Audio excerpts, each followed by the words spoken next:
క్రైస్తవ్యం అనగానే ఏదో ఒక విదేశీ మతం అని, విదేశాల ఆశలకు లొంగిపోయి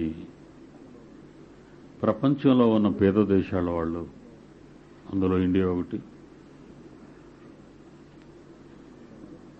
లోక సంబంధమైన ఆశల కోసం ఆ మతాన్ని తీసుకున్నారు అనే ఒక తప్పుడు ముద్ర భారతదేశంలో ఉన్న మన క్రైస్తవుల మీద ఉంది. క్రైస్తవులు అనుకున్న వారు కూడా, అనబడిన వారు, పిలువబడిన వారు, చెప్పుకొనిచున్నవాళ్ళు, దేవుని కంటే ప్రభుత్వానికి ఎక్కువగా విలువనిచ్చి కొన్ని సందర్భాలలో మేము క్రైస్తవులం కాము అనే పరిస్థితి కూడా వచ్చారు. అది నగ్న సత్యం. ఎన్ని మాటలు ఎవరు చెప్పినా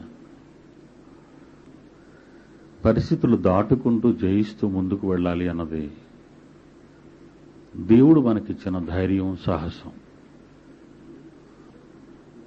ఎప్పుడూ జరిగే మేలు కోసం ఇప్పుడు ఎందుకు కష్టాలు అనుభవించాలన్నా తప్పుడు ఆలోచనలో ఎందరో బైబిల్ను పక్కకు పెట్టారు. భూమి మీద ఉన్న ఈ చిన్న జీవితకాలాన్ని సంతోషపెట్టడానికి ప్రయత్నిస్తున్నారు. క్రైస్తవుడు అనగానే ఎంత గొప్పవాడో ఇలాంటి వాళ్ళకి లేక మనకి ఈరోజు చాలా అవసరం. అపోస్తల కార్యములు 17వ అధ్యాయం 6వ వచనం, భూలోకమును తలక్రిందు చేసి చేసిన వీరు ఇక్కడ కూడా వచ్చి ఉన్నారు అని ముద్ర వేశారు. అది ముద్ర కాదు, నిజంగా రాజముద్ర అని చెప్పాలి ఆ పదాన్ని. భూమిని తలక్రిందు చేయవాడు ఎవరైనా ఉన్నారా? ఒక్కసారి మీరు ఊహించండి. క్రైస్తవులుకి ఇంత ఘనత మరి బైబిల్లో మొదటి శతాబ్దంలోని క్రైస్తవులు ఆపాదించినప్పుడు, ఈ 20-21వ శతాబ్దంలో అసలు భూమిని తలక్రిందులు చేసేటంతటి వాళ్ళు ఎవరైనా మరి మీ దృష్టిలో ఉన్నారేమో. నా దృష్టిలో మాత్రం ఎవరు లేరు. ఈనాడు మెయిన్ ఎడిషన్లో బ్యాక్ సైడ్ కేఏ పారు పైన ఉన్నాడు, ఒక ఆయన ఎడం పక్క ఉన్నాడు, కుడి చేతి పక్క చంద్రబాబు నాయుడు ఉన్నాడు, మధ్యలో ప్రపంచ ఛాంపియన్, బాక్సింగ్ ఛాంపియన్ హోలీఫీల్డ్ ఉన్నాడు. ఒక క్రైస్తవ బోధకుడికి హోలీఫీల్డ్ అవసరత ఏమైనా ఉందా? ఆలోచించండి. అవసరం లేదు. మరి ఎందుకు తెచ్చుకున్నాడు? జనాకర్షణ. ఇది ప్రజలందరికీ అసహించబడే, ఇంటలెక్చువల్ చదువుకున్న వాళ్ళకి అది అసహ్యకరమైన పరిస్థితి. భూమిని తలక్రిందులు చేయవాడు అనరు అక్కడ. ఎన్ని కోట్ల రూపాయలు మెడిసిన్స్ ఇస్తానంటున్నాడు ఇండియా దేశానికి? 60 కోట్ల రూపాయలు మెడిసిన్స్. అంటే మదర్ తెరిసాలాగా ఫాదర్ పాలైపోదాం అనుకున్నాడేమో తెలీదు. కొంతకాలం పొలిటికల్ ఇన్ఫ్లుయెన్స్ ఉన్నటువంటి మినిస్టర్స్ని ఈ ఎఫెక్ట్స్ లో పెట్టాడు. ఆ తరువాత కొంతకాలం సినిమా యాక్టర్లని, వెండితెర మీద ఉన్న వాళ్ళని ఈ ఎఫెక్ట్స్ లో పెట్టాడు. This fellow mister KA Paul. ఎందుకంటే రికార్డ్ అవుతుంది, ఇది ఆల్ ఓవర్ ఆంధ్ర వెళ్తుంది క్యాసెట్. ఈరోజు ప్రపంచ బాక్సింగ్ ఛాంపియన్, రేపు హాలీవుడ్ లో ఉన్నటువంటి నటీనటులు బట్టలెప్పి యాక్ట్ చేసే వాళ్ళని కూడా తీసుకొస్తాడు. వీళ్ళు అవసరమా? యేసుప్రభువుని ఒప్పించడానికి వీళ్ళు చూపించటం అవసరమా? ఒకవేళ ఎవడైనా ప్రపంచంలో మారాలి అంటే బైబిల్ చెప్పింది ఒక్కటే, రోమా 10:17. ఇంతకు మించి ఏం చెప్పినా వాడు అబద్ధం. ఎందుకంటే Bible answer to the Bible. బైబిల్కి బైబిల్ చెప్పాలి, ఎవడైనా బైబిలే చెప్పాలి. పౌలు ఆనాటి సంఘాన్ని ఉద్దేశించి ఈనాటి సమాజం కొరకు ఏం రాశాడంటే, వినుట వలన విశ్వాసము, హోలీఫీల్డ్ను చూచుట వలన, బాలయోగిని చూచుట వలన, చంద్రబాబును చూచుట వలన, సునీల్ శెట్టితో బొంబాయిలో డ్యాన్స్లో పాల్గొని ఆ పబ్లిక్ చూచుట వలన, జయసుధ స్క్రీన్ మీద కనబడుట వలనను వీళ్ళ ప్రోగ్రాంలో చూచుట వలన కాదు, యేసు ప్రభు మాట వినుట వలన. యేసు ప్రభు మాట వినుట వలన. చదవండి, మళ్ళా బైబిల్ చదవండి. నా మాట అంతేనా? అలాగనే ఉంది అక్కడ definition. This is the Bible dictionary. Bible is the biggest dictionary in the universe. దీన్ని మించిన పుస్తకం ప్రపంచంలో మరొకటి లేదు, ఉండదు, ఉండకూడదు. నేనున్నంతకాలం ఉండదు. ఒకళ్ళు ఉందని నా తర్వాత మేము లేవని మాయ చేస్తారేమో ఈ ప్రజలు. నేనున్నంతకాలం ఉండకూడదు. వినుట వలన విశ్వాసము కలుగును, ఆ వినుట క్రీస్తును గూర్చిన మాట వలన కలుగును. క్రీస్తును గూర్చిన మాట. అసలు విశ్వాసములో ఎఫెక్ట్స్ చూడవలసిన అవసరతే లేదు. హెబ్రీ పత్రిక 11వ అధ్యాయం 1వ వచనం. విశ్వాసంలో, విశ్వాసానికి డెఫినేషన్ ఇచ్చాడు అక్కడ. ఆ డెఫినేషన్ లో ఎవరినో మీకు చూపించే ఎఫెక్ట్స్ అవసరం లేదు. ప్రపంచంలో పేరున్న ప్రజానాయకులు, ప్రపంచంలో పేరున్న వెండితెర నటులు, ప్రపంచంలో ఆటగాళ్ళలో, పాటగాళ్ళలో, వేటగాళ్ళలో వీళ్ళెవరిని చూసి మారవలసిన అవసరం లేదు. ఏమనుంది అక్కడ? హెబ్రీ పత్రిక 11:1 విశ్వాసం అనున్నది నిరీక్షింపబడి వాటి యొక్క నిజస్వరూపమును కనబడనివి ఉన్నవి. పరలోకం ఉంది, నరకం ఉంది, దేవదూతలున్నారు, దేవుడు ఉన్నాడు, శిక్ష ఉంది. విశ్వాసమునున్నది నిరీక్షింపబడు వాటి యొక్క నిజస్వరూపం.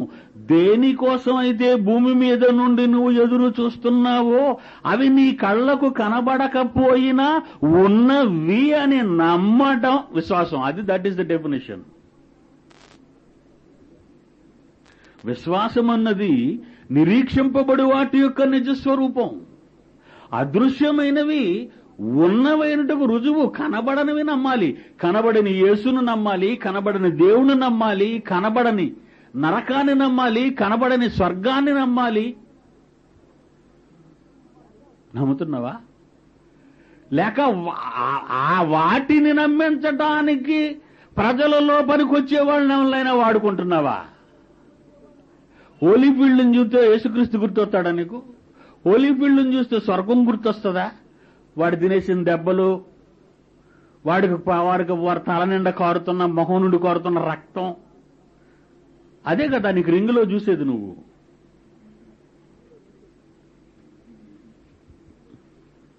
దేవుని పిల్లలారా, క్రైస్తవుడు ప్రపంచాన్ని తలక్రిందులు చేయవాడు. ఏది చూపించి నువ్వు తలక్రిందులు చేస్తున్నావు? ఆనాటి 1వ శతాబ్దంలో ఉన్న వాళ్ళు పౌలును చూసిన తరువాత, దేవుని సేవకులను చూసిన తరువాత భూలోకమును తలక్రిందులు చేయవాడు ఇక్కడికి వచ్చి ఉన్నారు అని దేనిని బట్టి అనగలిగారు? ఆ రోజుల్లో ఎవరినైనా ఫైటర్ని తీసుకొచ్చాడా పౌలు? సినిమా యాక్టర్ని తీసుకొచ్చాడా? పిచ్చి పట్టింది వీడికి, జనాలకు పిచ్చి పట్టింది, బోధకులకు పిచ్చి పట్టింది. నిర్గమాకాండం 7వ అధ్యాయం 1వ వచనం. నిర్గమాకాండం 7వ అధ్యాయం 1వ వచనం. మోషేతో దేవుడు అంటున్నాడు, ప్రపంచంలో అతి పురాతనమైన నాగరికత కలిగిన దేశం ఏంటో చెప్పగలరా? Egypt civilisation.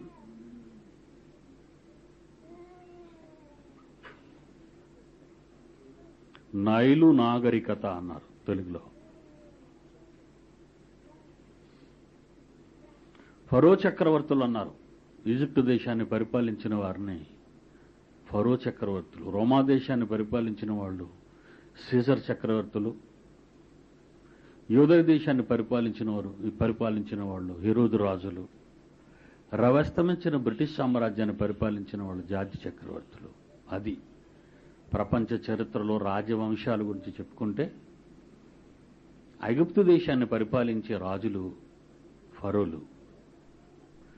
ప్రపంచంలో ప్రప్రథమంగా నాగరికత కలిగిన ఈ దేశానికి రాజులు అంటే చాలా గొప్పవాళ్ళు అని అర్థం. అలాంటి నాగరికత కలిగినటువంటి దేశానికి రాజు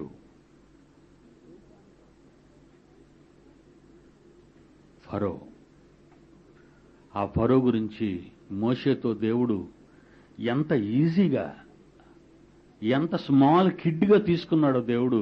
మోషే ముందు ఏమని మాట్లాడుతున్నాడో నిర్గమాకాండం 7:1 చూడండి. యెహోవా మోషేతో ఇట్లనెను, ఇదిగో మోషే నిన్ను ఫరోకి దేవునిగా నియమించితిని. ఎంత బాగుందండి పదం, ఎంత బాగుంది. అప్పుడప్పుడు మనం మంత్రులు కలడానికి వెళ్ళినప్పుడే వాళ్ళ ప్యాలెస్లు, వాళ్ళ బాడీ గార్డ్స్, వాళ్ళ అన్ని చూస్తుంటే ఎంత బాగున్నాడు, నేను ఎప్పుడు ఇలా అయిపోతానా అనుకో. అప్పుడప్పుడు మనం రాజమందిరాలు గట్టి, ఇప్పుడు రాజపరిపాలన లేదనుకోండి, ఇంగ్లాండ్ వెళ్తే మీకు ఆ రాజప్రసాదం నిజంగా ఎప్పటికీ ఎలిజబెత్ రాణి ఉంది, ఆమెను చూస్తే మీకు అర్థం అవుద్ది ఎంత బాగుంటుందో ఆ ప్యాలెస్, రాజుల ప్యాలెస్, కోట, అంతఃపుర మందిరాలు. అలాంటి ఫరో చక్రవర్తి దగ్గరికి మోషే వెళ్ళినప్పుడు మళ్ళా అనుకోవడం అనుకుంటున్నాను. అలా అనుకుంటాడా? పెరిగిన గడ్డం, మాసిన బట్టలు, అంతే కదండి. ఎంతో నిడారంభరంగా ఉంటాడేమో మోసెస్. ఆలోచిస్తుంటే మోసెస్ను చూసి పెంచిన తల్లి అన్న మాటలు మీకు తెలుసు. Hebrews 11:24 చూడనవసరం లేదు. నాయనా, నువ్వు నా కుమారుడనని ఒప్పుకుంటే ఈజిప్ట్ సింహాసనాన్ని అధిరోహించగలవు అన్నప్పుడు తల్లి, పెంచిన తల్లి, మోజెస్ అన్న మాటలు అక్కడ ఉన్నాయి. ఏంటో తెలుసావి? అమ్మా, అల్పకాలము పాప భోగం అనుభవించుట కంటే చక్రవర్తిగా ఎంతకాలం సుఖపడగలను? 200 కోట్ల రూపాయల బాత్రూమ్ ఖరీదు కలిగిన బాత్రూంలో స్నానం చేసిన సద్దాం కటిక చీకటి గదిలో మగ్గిపోతున్నాడు ఈరోజు. రాజుల సొమ్ము రాళ్లపాలు అంటుంది ప్రపంచం. ఎన్నో కోటలు శిథిలావస్థకు వచ్చే మనం చూస్తున్నాం. మనకు తెలిసింది గోల్కొండ కోట హైదరాబాద్లో. రాజుల చరిత్రలు అంతరించిపోయాయి. వాడి బ్రతుకు కాలమే సుఖం అన్నది రాజు అనుభవించాడు, ఒక చక్రవర్తి అనుభవించినట్టు బ్రతుకు వాడి చిన్ని కాలం, బ్రతుకు కాలం. అమ్మా, అల్పకాలము పాప భోగము అనుభవించుట కంటే దేవుని ప్రజలతో శ్రమ అనుభవించటం మేలని నేను తలంచి నేను నీ కొడుకునని అంగీకరించడానికి ఒప్పుకోవటం లేదమ్మా, సారీ అన్నాడు. ఎంత మంచి ఉత్తమమైన మనస్సు, భూమిని తలక్రిందులు చేయవాడు. That is a character. భూమిని తలకిందులు చేయడం అంటే ఈడు తలకిందులు అయిపోవడం కాదు. గారడీవాడు కూడా తలకిందులు అవుతాడు. మీరు 5 పైసలు పడేస్తే చేతుల కిందకి కాళ్ళు పైకి ఎత్తుతాడు గాలిలో, భూమి మీద నుంచి. ఇక్కడ మోషేతో అంటున్నాడు దేవుడు 7వ అధ్యాయం 1వ వచనంలో, నిన్ను ఫరోకు నిన్ను దేవునిగా నియమించుతుని. వెళ్ళు నాయనా, నువ్వు దేవుడివి, యువర్ గాడ్, నువ్వే దేవుడివి, నువ్వే దేవుడివి, వెళ్ళు అన్నాడు. ఎంత ఆధిక్యత ఉండదు నిజంగా. రాజు పెద్దోడా, చక్రవర్తి పెద్దోడా? చక్రవర్తి పెద్దోడు. ఒక దేశాన్ని పరిపాలించేవాడు రాజు, ఇలాంటి ఒక 6 దేశాలు పరిపాలించేవాడు చక్రవర్తి. అది రాజుకి చక్రవర్తికి తేడా. మొఘలుల చరిత్రలో బాబర్ని, అక్బర్ని చక్రవర్తులు అన్నారు, రాజు కాదు. అనేక దేశాలను పరిపాలించాడు వాళ్ళు. అలాగే రవేస్తమించిన బ్రిటిష్ సామ్రాజ్య చక్రవర్తులు వాళ్ళు ప్రపంచాన్ని పరిపాలించారు. అలెగ్జాండర్ చక్రవర్తి, నెబుకద్నెజరు చక్రవర్తి, దేశాలను పరిపాలించారు. చక్రవర్తులు వీళ్ళు. దేవుడు అంటున్నాడు మోషేను చూసి, నువ్వు వెళ్ళినైనా నిన్ను దేవుడిగా పెట్టాను ఫరోకి. ఎంత ఘనత! ఏమండి? 4వ అధ్యాయం 16వ వచనంలో, నిర్గమాకాండంలో 4వ అధ్యాయం 16వ వచనంలో అహరోను గురించి చెబుతూ, నీవు అతనికి దేవుడుగా ఉందువు. ప్రవక్త, ఒక ప్రవక్తకు నువ్వు దేవుడువే, వెళ్ళు మోజెస్ అన్నాడు. నోటి మాంది గురించి మాట్లాడుకో, నిన్ను దేవుణ్ణి చేసేసాను, వెళ్ళిపో అన్నాడు. అంతే, నిన్ను దేవుణ్ణి చేశాను, నిన్ను దేవుణ్ణి చేశాను. 18వ అధ్యాయం నిర్గమాకాండంలోనే 18వ అధ్యాయం 19వ వచనం చూడండి. నిర్గమాకాండం 18వ అధ్యాయం 19వ వచనం. నా మాట వినుము, నేను నీకొక ఆలోచన చెప్పెదను, దేవుడు నీకు తోడయుండును, ప్రజల పక్షమున నీవు దేవుని సముఖమందు ఉండి వారి వాద్యములను దేవుని యొద్దకు తేవలెను. ఎంత మంచి మాట అండి. ప్రజలకు దేవుడు ఇప్పుడు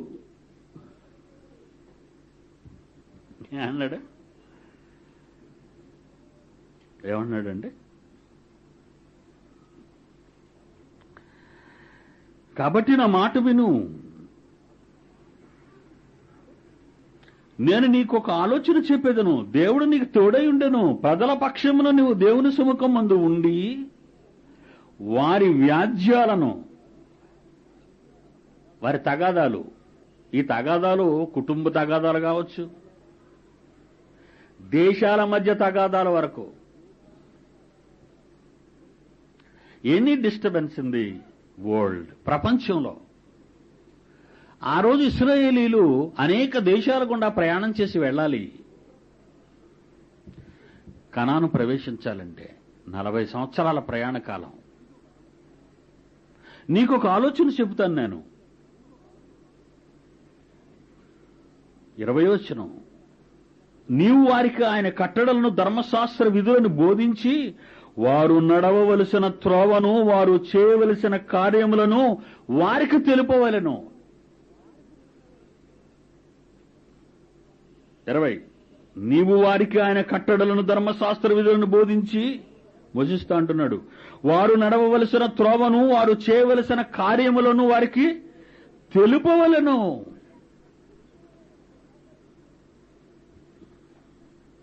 ఏమండి, ప్రపంచానికి మనం చెప్పగలమా? ప్రపంచానికి వారి సమస్యలను మనం తీర్చగలమా? ప్రపంచంలో జరుగుతున్న తప్పులను ప్రపంచ దేశాలలోని పెద్దలకు చెప్పగలమా? అధికారులకు చెప్పగలమా? ఇవన్నీ ఆలోచించినప్పుడు, ఇవన్నీ చదువుతున్నప్పుడు నాకు అదే ఆలోచన అండి. ఈ ప్రపంచానికి ఎప్పుడు చెప్పాలి, ఎలా చెప్పాలి? ఎవడో ఇండియన్ కదండి, ఇండియాలో ఉన్నాడు, అదే ఆంధ్రప్రదేశ్ కొద్దిగా బ్యాక్వర్డ్ కంట్రీ మంది. మన మాట ఎవడో వింటాడు? ఒక అమెరికా వాడు చెప్తే వింటాడు, వాడు గ్రేట్ బ్రిటన్ వాడు చెప్తే వింటాడు, జర్మనీ వాడు చెప్తే వింటాడు. ఎందుకంటే గొప్పవాళ్ళు, ప్రపంచంలో అగ్రరాజ్యాలు అవన్నీ. వాళ్ళు భద్రతా మండలికే లోబడరు. ప్రపంచ దేశాలన్నీ ఒక సంఘంగా ఏర్పడ్డారు. దాని పేరే UNO, united nations of organization. భద్రతా మండలిలోని సభ్యత్వపు దేశాలు ఏమి చెప్పినా అమెరికా విందు. బికాస్ చాలా పెద్ద దేశం అది. నువ్వెవడో నాకు చెప్పడానికి అంటది. ఇరాక్ మీదకి యుద్ధం చేయటం మేము ఒప్పుగా అన్నారు. నువ్వు ఒప్పుకోవద్దు నాకేంటని డిక్లేర్ చేశాడు యుద్ధం. ఏం చేసింది భద్రతా మండలి? ప్రపంచ దేశాలు ఏం చేశాయి? కుక్కపిల్లలా తోకలు ముడుచుకున్నాయి. ఎందుకంటే అమెరికా పెద్దది. అమెరికా పెద్దది. దానికి నేను పెట్టే పేరేంటో తెలుసా? ప్రపంచంలో పెద్ద గోండా.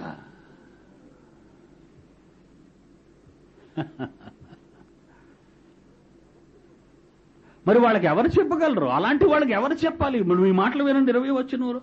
నీవు వారికి ఆయన కట్టడలను, ధర్మశాస్త్ర విధులను బోధించి వారు నడవలసిన త్రోవను, వారు చేయవలసిన కార్యములను వారికి తెలుపవలెను. అది మోషేతో కదండి చెప్పాడు, మనతో కాదు కదా. ఆయన ఆ రోజు ఫరోకు దేవుడుగా నియమించాడు మోషేని. మరి మనల్ని ఎవడు నియమించాడని అనుకుంటున్నారా మీరు? యోహాను సువార్త 10వ అధ్యాయం. యోహాను సువార్త 10వ అధ్యాయము 34. యోహాను సువార్త 10:34. అందుకు యేసు, మీరు దైవములని నేనంటినని మీ ధర్మశాస్త్రములో వ్రాయబడి ఉండలేదా? మీరు దైవాలర్రా, మీరు దేవుళ్ళు. మిమ్మల్ని ప్రపంచానికి దేవుళ్ళుగా పెట్టాను. క్రైస్తవుడు అంటే ప్రపంచానికి దేవుడు, ప్రపంచానికి దిక్కు. క్రైస్తవుడు అంటే ప్రపంచానికి దేవుళ్ళు, ప్రపంచానికి దేవుడు, ప్రపంచ ప్రజలకు దిక్కు క్రైస్తవుడే. 1971లో అప్పటి అమెరికా నుంచి కొనుక్కున్న గాజీ పాకిస్తాన్ కొన్న ఏకైక ఆనాటి సబ్మెరైన్ గాజీ. అప్పుడు పాకిస్తాన్తో యుద్ధం ప్రారంభమైంది మనకి. ఆ యుద్ధంలో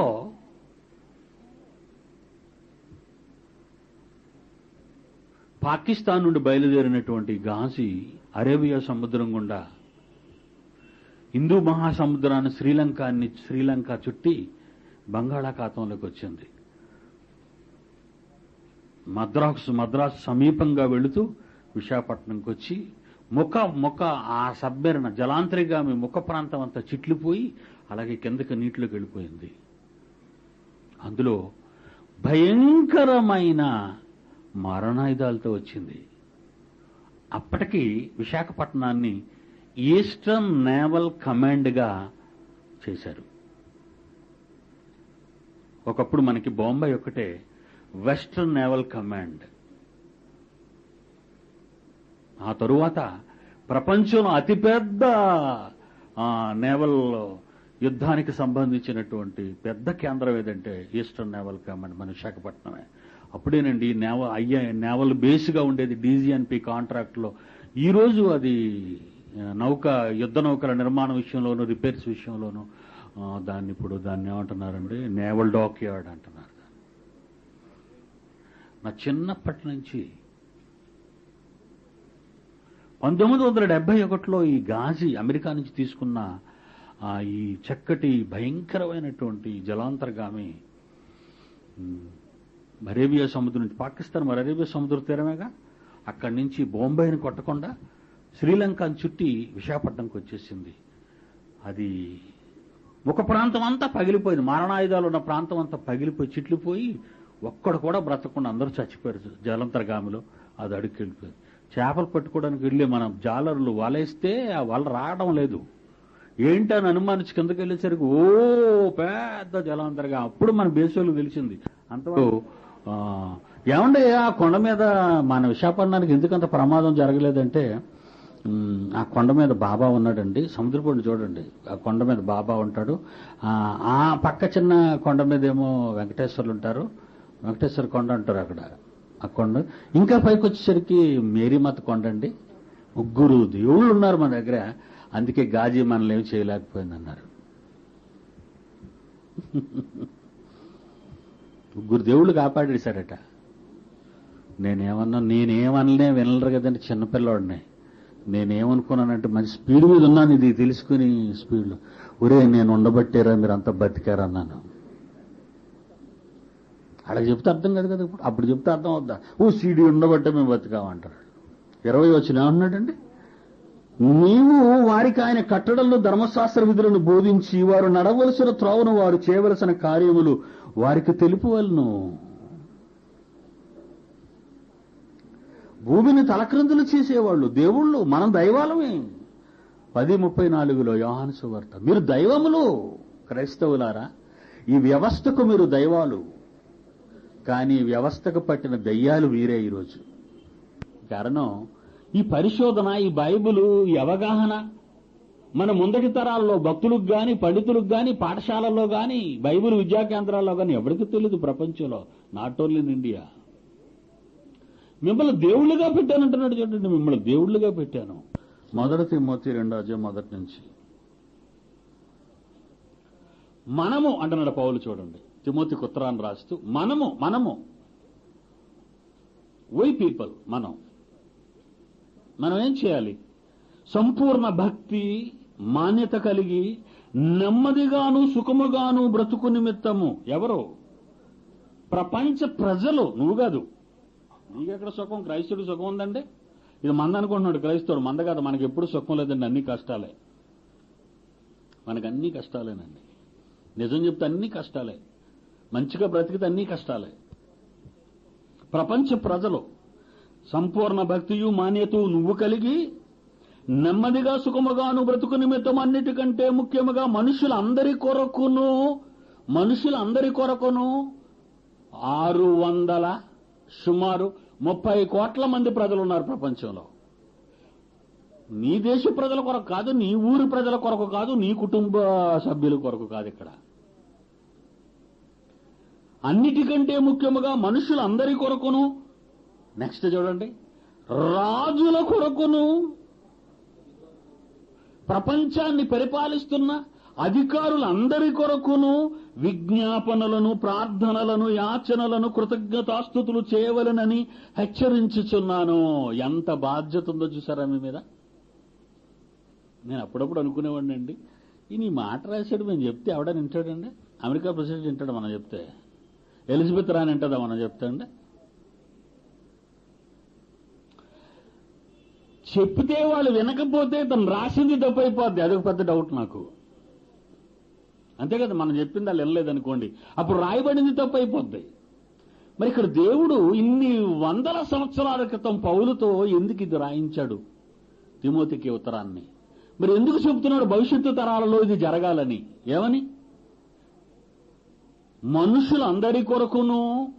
ఇరాన్ పరిస్థితి బాగులేదు, ఇరాక్ పరిస్థితి బాగులేదు, పాలస్తీనా పరిస్థితి బాగులేదు, లిబియా పరిస్థితి బాగులేదు, కొరియా పరిస్థితి బాగులేదు, ఉత్తర కొరియా, అమెరికా పరిస్థితి బాగులేదు, ఇండియా పరిస్థితి బాగులేదు, పాకిస్తాన్ పరిస్థితి ఇంకా బాగులేదు.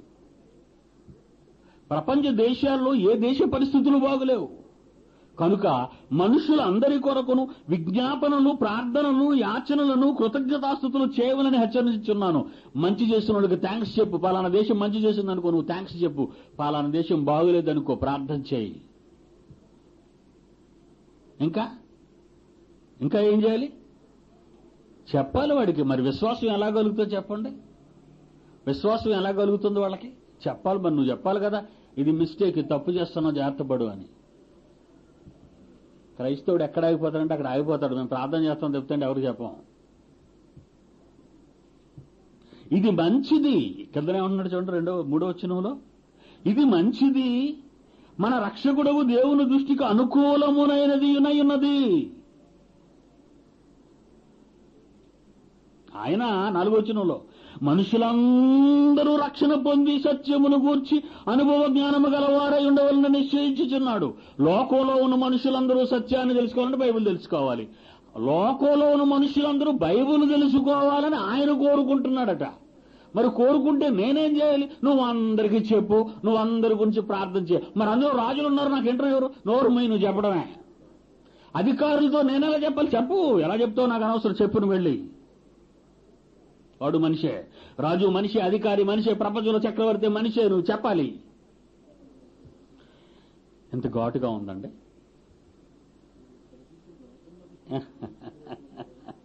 ఎజ్రా గ్రంథం 6వ అధ్యాయం 9వ వచనం. ఎజ్రా, నెహెమ్యా, ఎస్తేరు, యోబు, అది కీర్తనల గ్రంథం ముందుంటది. అది కీర్తనలకు ముందున్నవి. ఎజ్రా 6వ అధ్యాయం 9వ వచనం. ఆకాశమందుల దేవునికి దహన బలులు అర్పించుటకై కోడెలే గాని, గొర్రె పొట్టేళ్లే గాని, గొర్రె పిల్లలే గాని, గోధుమలే గాని, ఉప్పే గాని, ద్రాక్షారసమే గాని, నూనెయే గాని యెరూషలేములోనున్న యాజకులు ఆకాశమందుల దేవునికి సువాసనైన అర్పణలను అర్పించి రాజును అతని కుమారులను జీవించున్నట్లు ప్రార్థన చేయు నిమిత్తమై వారు చెప్పిన దానిని బట్టి ప్రతిదినము తప్పకుండా వారికి కావలసినదంతా ఇయ్యవలెను. యాజకుల గురించి చెప్తున్నాడు. భూమి మీద ఒక రాజకుటుంబం బాగుండాలన్నా, రాజు బాగుండాలన్నా, వాడి కుమారులు బాగుండాలన్నా, ఆ దేశం బాగుండాలన్నా యాజకుడే దేవుణ్ణి అడగాలి. అందుకేనండి ఈరోజు పాస్టర్ అనగా అందరూ భయపడిపోతారు పాపం. కానీ దొంగ పాస్టర్ తెలియదు కదా వీళ్ళకి. యాజకుడికి, దేవుని సేవకుడికి మీరు దైవాలు. మోజెస్, నిన్ను దేవునిగా నియమించాను, ఫరో చక్రవర్తికి వెళ్ళు అన్నాడు. నీ వెనకాల నేనున్నాను. కొరింథీ పత్రిక 1 కొరింథీ 6వ అధ్యాయం 2వ వచనం. కొరింథీయులకు రాసిన మొదటి పత్రిక 6వ అధ్యాయం 2. పరిశుద్ధులు లోకమునకు తీర్పు తీర్చుదురని మీరు ఎరుగరా? ఎవరు పరిశుద్ధులు? గట్టిగా చెప్పండి. క్రైస్తవులు యేసు రక్తము చేత పాపములను కడుగుకున్న వాళ్ళు పరిశుద్ధులు. మీరు పాపము చేయకపోవటం వల్ల పరిశుద్ధులా? మీరు పాపము చేయకపోవటం వల్ల పరిశుద్ధులా? యేసు రక్తము చేత పాపములు కడుక్కున్న వారు పరిశుద్ధులా? మనం పాపం చేయకుండా ఉండలేము. రక్తం కడిగినా నిన్ను, యేసు ప్రభు రక్తం నిన్ను కడిగినా నువ్వు మరలా పాపం చేస్తావు. నన్ను కడిగిన తర్వాత నేను పాపం చేయలేదంటే నువ్వు చేయొద్దండి. మనల్ని అలా కడుగుతుండాలి. మనం అలా చేస్తుంటాం. అది మామూలుది. ఉత్తినే గాలి కబుర్లు చెప్తారు నేను మంచోడిని మంచిదాన్ని అని. నెంబర్ 1 దొంగలు ఆళ్లే. బడికి వెళ్తాడు, ఇసుకలో ఆడతాడు, యూనిఫారం అంతా మాసిపోద్ది, బూట్లన్నీ చిరిగిపోతాయి, తాళ్ళు ఊడిపోతాయి, టై వెనక్కి వెళ్ళిపోద్ది. బడికి వెళ్ళే స్టూడెంట్ మరి వాడు అంతే. వాడిని మనం ఏం అనకూడదు. రేపు ఎలా నీట్గా వెళ్ళవో అలా నీట్గా ఇంటికి వచ్చారంటాడు. వస్తాడా? ఆడు పిల్లడాడు. మళ్ళా మామూలు ఆడు బట్టలు ఇప్పు, ఉతుకు, ఇస్త్రీ చేయి, పాలిష్ కొట్టు, కొత్త లెస్సులై. దేవుడు కూడా తన పిల్లల్ని అలాగే పెంచుకుంటున్నాడు. మీరు ఎందుకు అపార్థం చేసుకుంటారు? మీరు ఎప్పుడు పరిశుద్ధులు కారు. పరిశుద్ధులు ఎవరంటే క్రైస్తవులే. క్రీస్తు రక్తము చేత కడుగబడిన మీరు పరిశుద్ధులు. మీకు ఎలాంటి అథారిటీ ఇచ్చాడో చూడండి. ఎలాంటి అథారిటీ? 2వ వచనం, 1 కొరింథీ 6వ అధ్యాయం 2వ వచనం. క్రైస్తవులు లోకమునకు తీర్పు తీర్చుదురని మీరు ఎరుగరా?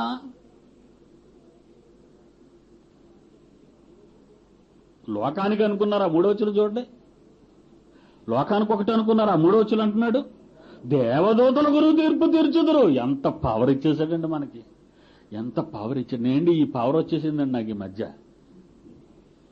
ఈ పవర్ వచ్చేసింది. పవర్ ఏదో నేను గదిలో ఉన్నప్పుడు వెలుగులా ప్రకాశించడం, ఏదో గాలి వచ్చి నా మీద తిరగటం, అది కాదండి పవర్ అంటే. బైబిల్ చదివితే వచ్చింది పవర్. వెంటనే నా కుమారుని పిలిచాను. పెన్ను కాగితం తీసుకురా అన్నా. ఏంటి డాడీ అన్నాడు. అమెరికా ప్రెసిడెంట్కి ఉత్తరం రాయన్నాను. The honourable president and all fellow Americans ఉత్తరం రాశానండి.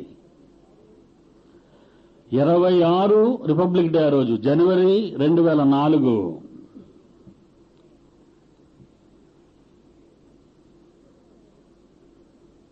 ఏమని రాశానో తెలుగులో చెప్పేస్తాను మీకు. ప్రపంచంలో అగ్రరాజ్యాల్లో క్రైస్తవ దేశం ఏదని ఏ చిన్న పిల్లవాడిని అడిగినా అమెరికా అని చెబుతాడు. అడుక్కోవటం కాదండి. నా ఉత్తరాలు అడుక్కునేటట్టు ఉండవు. చంప మీద చెళ్ళు మనం లాగినట్టే ఉంటాయి. బుష్ అయితే ఎవడికెక్కువ, అమెరికన్స్ అయితే ఎవడికెక్కువ. ఎవడ దేవాలను మనం బతకటం లేదు. ఓకే. కానీ ఈరోజు ప్రపంచంలో ఉన్న టెర్రరిస్టుల మీద కన్నేశారు. దీని రహస్యం నీకు తెలుసా? ఏమంటే ఎవడని చెప్పగలరండి భవిష్యత్తు? అమెరికా భవిష్యత్తు. ప్రపంచ పటంలో అతిపెద్ద విస్తీర్ణత కలిగిన యుఎస్ఎస్ఆర్ ప్రపంచ పటంలో 70 సంవత్సరాలు ఎదురులేని అధికారం, తిరుగులేని అధికారాన్ని కలిగిన యుఎస్ఎస్ఆర్ ముక్కలైపోయింది. అమెరికా ప్రజలతోని, ప్రెసిడెంట్తో చెప్తున్నాను. అలా జరగటానికి కారణం వాళ్ళు ఇశ్రాయేలీలకు మద్దతు ప్రకటించారు, జ్యూస్ని ఆదరించారు వాళ్ళు. నువ్వు కూడా జ్యూస్ను వెంటేసి ఇశ్రాయేలీని వెంటేసుకొస్తున్నావు. నువ్వు తప్పు చేస్తున్నావు అన్నాను బుష్తోని, అమెరికా ప్రజలతోని. మీరు తప్పు చేస్తున్నారు. ఏమండి? దెస్సలోనికలు రాసిన రిఫరెన్స్ రాశానండి. మొదటి దెస్సలోనికలకు రాసిన పత్రిక 2వ అధ్యాయం 15-16. దెస్సలోనికలకు రాసిన మొదటి పత్రిక 2వ అధ్యాయం 15-16 చదవండి. ఆ యూదులు ఏడు చదువుతున్నాడు, మింగేస్తున్నాడు చివరి మాట. ఆ యూదులు తమ పాపములను ఎల్లప్పుడూ సంపూర్తి చేయుటకై ప్రభువైన యేసును ప్రవక్తలను ఆ యూదులు చంపి మమ్మును దేవుని వాక్యాన్ని ప్రకటించే మమ్ములను హింసించి, పౌలు అంటున్నాడు, హింసించి అన్యజనుల దగ్గరికి దేవుణ్ణి తీసుకెళ్లి వాళ్ళకి వాక్యాన్ని చెబుతుంటే వారితో మేము మాట్లాడకుండా మమ్మను ఆటంకపరచుచు ఈ యూదులు దేవునికి ఇష్టలు కానివారు ప్రపంచ ప్రజలందరికీ విరోధులై ఉన్నారు. దేవుని ఉగ్రత తుదమట్టుకు వారి మీదికి వచ్చును. ఉందా? వచ్చును. ఉందా లేదా చూడండి. ఉందా లేదా మీ బైబిల్లో? అమెరికా ప్రజలారా, మీరు తప్పు చేస్తున్నారు. ఏ యూదులు యేసును చంపారు ఆ యేసును మీరు అంగీకరించిన దేశం అని చెప్పుకుంటున్నారు. యేసును మీరు అంగీకరిస్తే ఆ యేసును వాళ్ళకు బోధించి అంగీకరింప చేయండి. కానీ మారణాయుధాలు మద్దతు, అంగబల మద్దతు, ధనబల మద్దతు ఇచ్చావా? కబడ్డార్ అన్నాను ఉత్తరంలో. ఎవరితోనే? ప్రపంచంలో మీసం ఉన్న మగాడు ఎవడైనా అనగలడేమో చూడండి ఈ మాట. అమెరికా ఏం ఆలోచిస్తుందో నాకు తెలియదండి. ఈ కాపీలు ఏం చేశానంటే ఎందుకైనా మంచిదని వాషింగ్టన్ పోస్ట్, అమెరికాలో అతిపెద్ద వార్తా సంస్థ, దానికి పంపించాను ఈ కాపీని.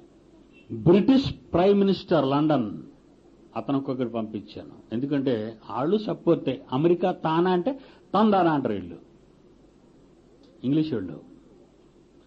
Pope John Paul II, Vatican city #1 దొంగకు పంపించొద్దా? పంపించాలి. ప్రపంచ పెద్ద మతగురుడు మన క్రైస్తవానికి అతని నాయకుడట. ఎవడకు కావాలి అతని నాయకత్వం? బైబుల్ తెలియనివాడు. 4వది మన అబ్దుల్ కలాం గారికి పంపించాడు. మన సత్తా ఏంటో తెలియాలి కదా. ఏమండి? 26 జనవరి 2004 చివరిగా ఒక కొటేషన్ వేశాను. ఇప్పుడు కొటేషన్ కదా, ఇంకొక కొటేషన్ రాశాను. 2 యోహాను 9వ వచనం. 2 యోహాను 9వ వచనం.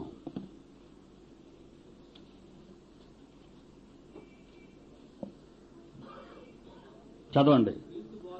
క్రీస్తు బోధయందు నిలువలేని ఈ యూదులు దానిని విడిచిపెట్టారు.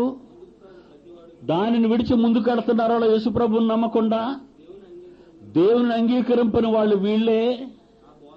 ఆ బోధయందు నిలిచి ఉన్నవారు తండ్రిని కుమారుని అంగీకరింపిన వారు యెహోవా దేవుడు అంటున్నారు, అల్లామా దేవుడు అంటున్నారు, యేసుప్రభు ప్రవక్త అంటున్నారు.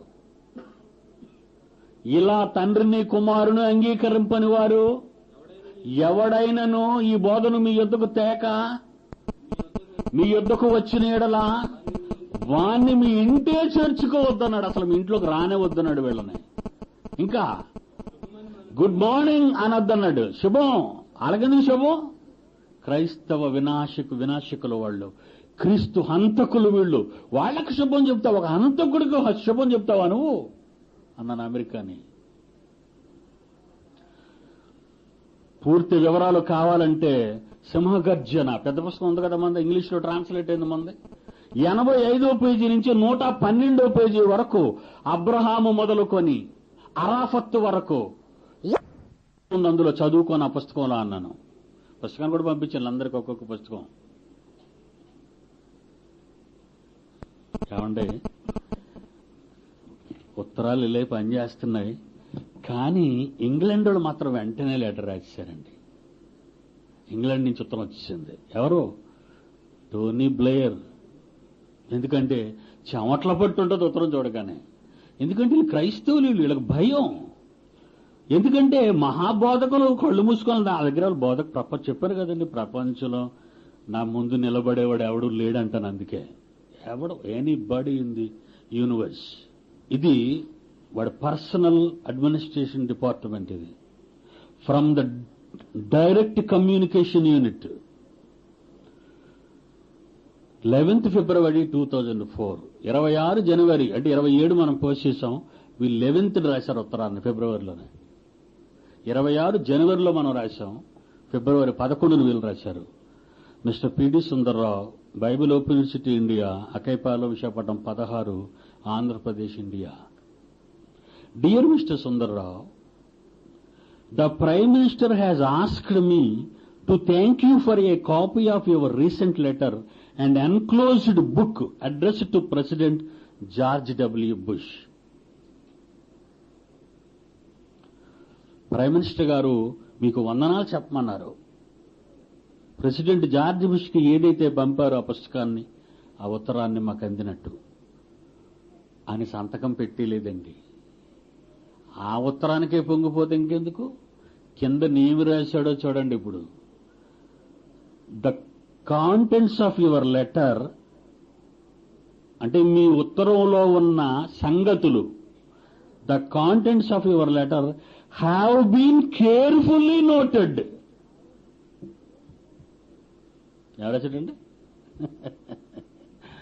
మీరు రాసిన ఉత్తరంలోని విషయాలు జాగ్రత్తగా చూస్తున్నాం. చూశారండి, ఆంధ్ర ఎక్కడుంది? పిడి సుందర్రావు అంటే ప్రతివాడు చాలా చిన్నోడు అనుకుంటున్నారు. ప్రపంచాన్ని తిప్పేస్తానిటి నుంచి అటు. కొద్ది రోజుల్లోనే తిరుగుతుంది ఈ ప్రపంచం. ఎందుకంటే మోజెస్ నిన్ను ఫరోకు దేవుడుగా నియమించాను, వెళ్ళు అన్నాడు. గడగడలాడాడు మోజెస్ని చూసి. నన్ను చూసి మరి వీళ్ళెప్పుడు జడుతారు? జడాలి అంటే మనం ఆ ఎత్తుకు వెళ్ళాలి. ఎవడు వెళ్ళగలడు అనుకుని ఎవడు వెళ్ళలేకపోతున్నాడు. ప్రెసిడెంట్కి ఎవడు చెప్పగలండి బాబోయ్ అని. కలెక్టర్కే ఇంటర్వ్యూ ఇవ్వరు ఇక్కడ నీకు, అవునా? ఆఫ్టర్ ఆల్ ఒక ఐఏఎస్ కలెక్టర్ అక్కడ నీకు ఎవడు ఇంటర్వ్యూ ఇవ్వడు. తప్పు చేసేవాడు ఎవడైనా బైబిలుకి భిన్నంగా ఉన్నాడా, దేవునికి భిన్నంగా ఉన్నాడు, వాడిని బెత్తంతో కొట్టు. పౌలు అంటాడు, బెత్తంతో రావాలని మీరు కోరుకుంటున్నారా? సోదర సోదరీమణులారా, what a wonderful thing it is. ఆలోచించండి. రోమపత్రిక 13వ అధ్యాయం ముగిద్దాం. రోమపత్రిక 13వ అధ్యాయం 1వ వచనం. నాకెందుకింత సాహసం వచ్చింది, నాకెందుకింత ధైర్యం వచ్చింది? ఇవన్నీ నేను ఎందుకు మీతో చెప్తానంటే, నా పిల్లలు గనుక ప్రపంచం మీద పెత్తనం మీరే చెయ్యాలి. ప్రపంచానికి దేవుళ్ళు మీరు. దేవుని జ్ఞానాన్ని తెలిసిన వాడు, దేవుని వాక్యం ఎవరికి వచ్చేనో వారే దైవములు అన్నాడు యేసుక్రీస్తు మీ అన్నయ్య. నువ్వు చెప్పాలి. రోమపత్రిక 13 1వ వచనం. ప్రతివాడు పై అధికారులకు లోబడి ఉండవలను, ఏలయనగా దేవుని వలన కలిగినది తప్ప మరి ఏ అధికారమును లేదు. ఉన్న అధికారములు దేవుని వలననే నియమింపబడి ఉన్నవి. అమెరికాని బుష్ పరిపాలించిన, ఇంగ్లాండ్ని టోనీ బ్లెయిర్ పరిపాలించిన, ఇండియాని వాజ్పేయి పరిపాలించిన ఈ అధికారాలన్నీ వీళ్ళకి అంటగట్టింది ఎవరో తెలుసా? ప్రజలు కాదు. ఈ అమాయకులు అనుకుంటున్నారు ప్రజలు ఓట్లేశారని. దేవుడిచ్చిన అధికారం చూడండి ఎంత చక్కగా ఉందో. ఉన్న అధికారములు దేవుని వలననే నియమింపబడి ఉన్నవి.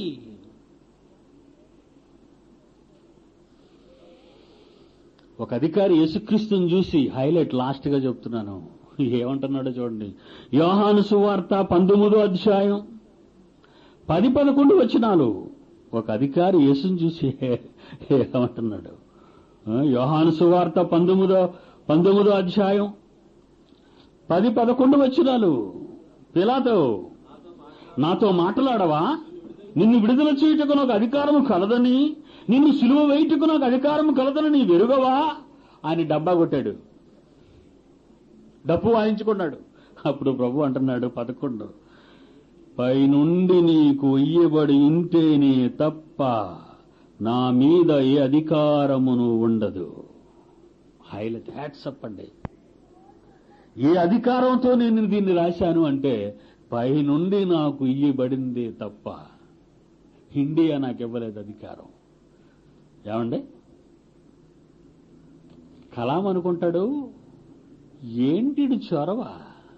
కలాంకి ఏ పుస్తకాన్ని పంపించానో తెలుసు కదా మీకు? ప్రపంచ మేధావులారా కబడ్దార్ అంటే వాడొక మేధావి, తెలుసు కదా మీకు, ఆయన ఒక మేధావి. నాకు కబడ్దార చెప్తున్నాడు, అంత గొప్పోడని పుస్తకం చదువుతాడు, తప్పదు. గుర్రము, కత్తి, డ్రాగను అమెరికాని శాసిస్తున్నాడా? అమెరికాని శాసిస్తున్నాడా? పోపు వచ్చి మా దేశాన్ని విమానం దగ్గరనే నేలను ముద్దు పెడితే, అంతే కదండి, పోపు ఇండియా వచ్చి ఏం చేశాడు తెలుసా మీకు? విమానం దగ్గర ఏం చేశాడట? భారత భూమిని ముద్దెట్టాడట, పవిత్ర దేశం అట. భూగ్రహంలో ఏ మొక్క చూసినా, ఏ అంగుళం చూసినా దేవుడు చేసింది అని పోపుకు తెలుసు. దీన్నే ఎందుకు ముద్దెట్టావు? దొంగ వేషం వేయటానికే కదా. చూసారు ఎలా ట్రాక్టర్లో ఇల్లు? ఎవరినో మెగాస్టార్ అంటాడు, ఇది ఎంత పెద్ద మెగాస్టార్ ఇంటర్నేషనల్. భూములు ముద్దెడతావా వచ్చి? బైబులు తెలియని మూర్ఖులు వీళ్ళంతా. దేవుని పిల్లలారా, మీరెంత గొప్పవాళ్ళో నేను మీతో చెప్పాను. మీరెంత గొప్పగా ఉంటారో మీరే నిర్ణయించుకోండి. మీరెంత గొప్పవాళ్ళో నేను మీకు చెప్పాను. బైబిల్ నుండి, నా మాటలు కావు.